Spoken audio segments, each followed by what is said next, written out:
जांगड़े जी, आपने क्या निवेदन दिए महावितरण कंपनी को? सर्वप्रथम तर नमस्कार.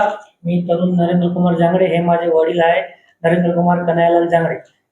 काल आम्ही अधीक्षक अभियंता साहेब जालना यांच्याकडे गेलो होतो, कारण की माझी दोन तक्रार म्हणजे एकच मीटर बद्दल दोन वेगळी तक्रार आहे. दोन वेळा तक्रार केली होती मी. ते आजपर्यंत त्याचं निवारण त्यांनी केलेलं नाही, महावितरण यांनी केलं नाही. तर तक्रार अशी आहे की नंदकिशोर कन्हैयालाल जांगडे यांनी आमच्या मिळकतीत एक बेकायदेशीर वीज मीटर घेतलेला आहे, त्याच्याकडे त्या प्रॉपर्टीचा मालकी हक्क नाही, काही डॉक्युमेंट नाहीये, काही नाहीये. कुठलाही डॉक्युमेंट, व्हॅलिड डॉक्युमेंट नसतानाही MSCBच्या किंवा महावितरणचा दिशाभूल करून त्यांनी हे वीज मीटर घेतलेलं आहे. आणि जेव्हा मला हे कळालं तर मी सर्वप्रथम माझी एक कंप्लेंट होती 21/2/2025 रोजी, जसं मला कळालं. त्याच्यानंतर मी हे संजय गहाणे सहाय्यक अभियंता त्यांना भेटून आलो, त्यांना भेटून हे निवेदन दिलं. त्याच्यानंतर त्यांनी काही केलं नाही. त्याच्यानंतर परत एक 10/10/2025 रोजी परत एकदा तक्रार दिली की माझी अशी तक्रार पेंडिंग आहे, तुम्ही आतापर्यंत कुठली कारवाई केली नाही. त्याच्यानंतरही संजय गहाणे साहेबांनी कुठलीही कारवाई त्याच्यावरती केली नाही. तर आमचं निवेदन असं आहे की आता काल आम्ही अधीक्षक अभियंता साहेबांना यांना भेटून आलो आणि त्यांना सांगितलं की हे जर माझ्या मिळकतीत जे आहे तर हे बेकायदेशीर मीटर जर काढलं गेलं नाही, याच्यावरती कुठली कारवाई झाली नाही तर आम्ही उपोषणाला बसणार. तर हे माझे वडील आहेत, त्यांचा वय आहे 72 इयर्स रनिंग, त्यांना BP आहे, शुगर आहे आणि त्यांना त्यांच्या जीवाला काही झालं तर याची सगळी जबाबदारी महावितरण कंपनीवरती राहील. धन्यवाद. हे मीटर जे तुम्ही म्हणता ही लाईट त्यांनी कधीपासून लावली? हे मीटरचं आहे ते सप्टेंबर 2024 आहे आणि मला ते कळालं फेब्रुवारी 2025 मध्ये. जवळपास 1 वर्ष झाला मी पाठलाग करत आहे. तक्रारचं काय झालं, संजय गहाणे साहेब काही इंटरेस्ट घेत नाही त्याच्यामध्ये. तुमची सहमती आहे का? नाही, मी कुठली नाही.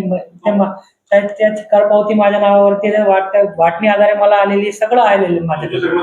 नाही, कुठली माहिती दिली होती का? नाही, काही नाही दिली. परस्पर घेतलेला आहे. बरोबर. जर न्याय भेटल्यानंतर तुम्ही कोर्टामध्ये जाणार का काय? आम्ही उपोषणाला बसणार त्या महावितरणच्या ऑफिस समोर. कोर्ट में इसके मिले बात ये आणि ज्या मिळकतीत त्यांनी घेतलेला आहे त्या मिळकतीपासून नंदकिशोर जांगडे यांना माननीय दिवाणी न्यायालयाने प्रतिबंधित पद केलेलं आहे. हे ऑर्डरची कॉपी सुद्धा मी संजय गहाणे साहेबांना दिलेली आहे. कोर्टाचा मानही ते ठेवत नाही. म्हणजे ते काय नेमकं त्यांचं कारण काय हे पण कळत नाही आम्हाला. तर मला सांगा की कोणत्या डॉक्युमेंट आधारे MSCB ने यांना मीटर दिलेले, आपल्याला काही कळालं का त्यांच्याकडून? माझ्याकडे तर काही म्हणजे जेवढा पण मी तर कुठलाही त्यांनी डॉक्युमेंट दिला नाही. जेवढा मला माहिती आहे की मला कुठलाही जर तुम्हाला एखादा माझा माझा एखादा टेनंट पण असेल तर मला NOC द्यावी लागते की या टेनंटला तुम्ही असं 20 मीटर द्या म्हणून.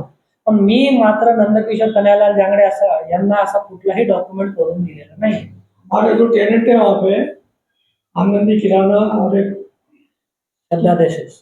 श्रद्धा ड्रेसेस हमने NOC दिया ना, लाइट मीटर लिए वो वहाँ पे हमारा नाम का हमने NOC दिए तब जाकर उनको मीटर दिया. जनरली मीटर घेताना काय असतं किंवा मीटर घेताना जनरल नियम तुमची रजिस्ट्री द्या, PR कार्ड द्या, ते काही नाही, अशा गोष्टी डॉक्युमेंटच नाहीये ना. मीटर भेटतं असं त्यांचं म्हणणं आहे किंवा काहीतरी त्रास व्हायला पाहिजे. असं काही झालं नाही असं तुम्हाला म्हणायचं का? हो, असं काही नाही झालं. आणि दुसरं असं आहे टॅक्स पावती वगैरे काही नाही, त्यांच्याकडे टॅक्स पावती नाही. टॅक्स पावती माझ्या नाव म्हणजे यांच्या नावावरती हे टॅक्स भरतात त्या मिळतात. आतापर्यंत ते टॅक्स भरतात. आणि सप्टेंबर 2024 मध्ये त्यांनी 20 मीटर घेतलेला आहे. अभियंता काय त्यांचं नाव बोलले? संजय गहाणे. यांना भेटले का तुम्ही? मी बऱ्याच वेळा त्यांना भेटलेलो आहे, त्यांना कॉलही केलेला आहे. ते कॉल तर माझा लवकर उचलत नाही. उचलला तर मी 488 ला आहे, इकडं आहे, तिकडं. ठीक आहे, त्यांचं काम आहे, ते असतील बाहेर.